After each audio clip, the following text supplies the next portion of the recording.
কিয়ামত যেই দিন হবে, ইসরাফিল আলাইহিস সালাম যেই দিন সিংহায় ফু দিবেন, এর 100 বছর আগে। কতদিন আগে? 100 বছর আগে হঠাৎ করে সূর্য ওঠা বন্ধ হয়ে যাবে।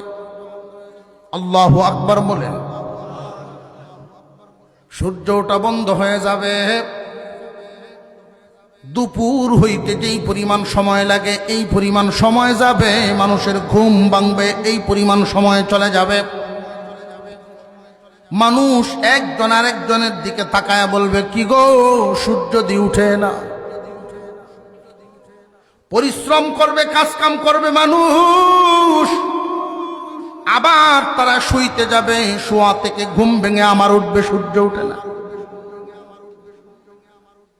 মানুষ আক্ষেপ করতে থাকবে, আক্ষেপ করতে থাকবে। হঠাৎ করে দেখা যাবে একদিন এই সূর্য পশ্চিম দিকে উদা শুরু হয়েছে।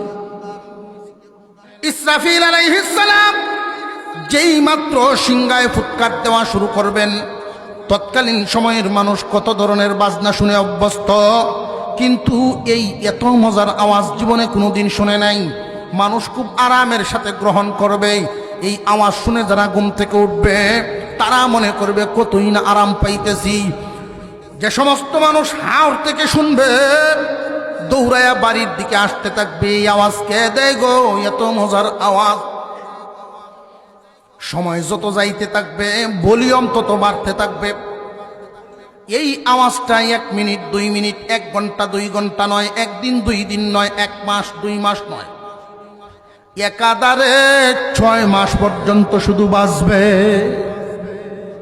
বিশাল বিশাল পাহাড়, মাটির পাহাড়, চীনা মাটির পাহাড়, গারো পাহাড়, পাথরের পাহাড়, ওই সমস্ত যত বড় বড় পাহাড়, ওই পেরেকগুলোকে আল্লাহ ইসরাফিলের সিংহার আওয়াজের মাধ্যমে একটার সাথে আর একটার টাক্কর লাগাইবেন।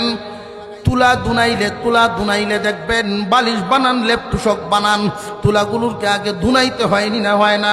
তুলারে ফিটানোর পরে লক্ষ্য করে দেখবেন একটা দুইটা করে উড়াউড়ি করতেছে।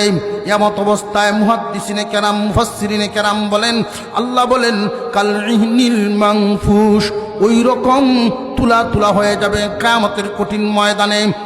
তুলা হয়ে যাবে ইসরাফিলের সিংহার আওয়াজের কারণে। পাহাড় আর পাহাড় থাকবে না, সব দুলা হয়ে যাইব। ইন্নাল্লাহা ইনদাহু ইলমুস সাআ